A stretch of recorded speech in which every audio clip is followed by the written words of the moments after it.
Ahojte a vítajte pri ďalšom videu. Určite ste si mnohí z vás kladli otázku, kde v našej platforme je tá spomínaná AI. Zatiaľ sme si ukazovali technické nastavenia všetkých možných technológií, ktoré v platforme máme. To napravíme v tomto videu, poďte so mnou spolu na to. V ľavom menu prejdeme do sekcie AI Agents. Z hornej ponuky si vyberieme možnosť Conversation AI.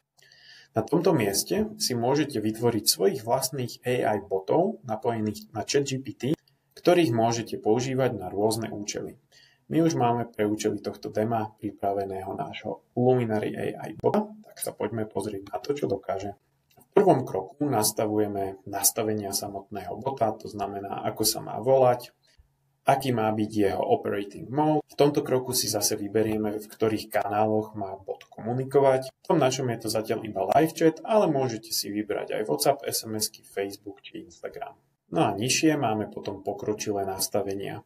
Môžeme zvoliť, ako dlho má bot čakať predtým, než odošle odpoveď, koľko maximálne správ počas jednej konverzácie môže bot odoslať. No a tu dole vidíme cenník, koľko takáto konverzácia prostredníctvom bota bude stáť. V druhej časti nás čaká samotné trénovanie nášho bota. Keďže je to AI, nemôžeme ho úplne pustiť do komunikácie s reálnymi zákazníkmi bez toho, aby sme ho vytrénovali. A to sa deje práve na pravej strane. Máme k dispozícii takéto okno, v ktorom si formou chatu môžeme s našim botom priamo písať a upravovať alebo schvaľovať jeho odpovede, až kým s nimi nie sme úplne spokojní. V tretej časti definujeme samotné ciele nášho bota. Popisujeme jeho osobnosť, jeho zámer, teda čo chceme, aby pre našu firmu vykonával.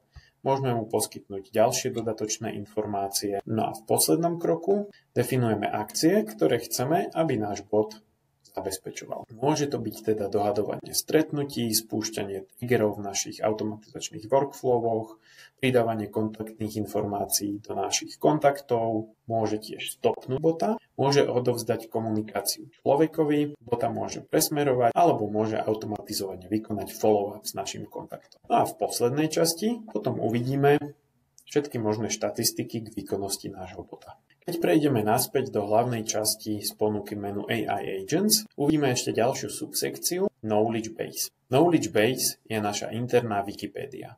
Práve na tomto mieste nahrávame všetky podklady pre nášho AI bota, z ktorých môže čerpať a môžeme to urobiť rôznymi formami.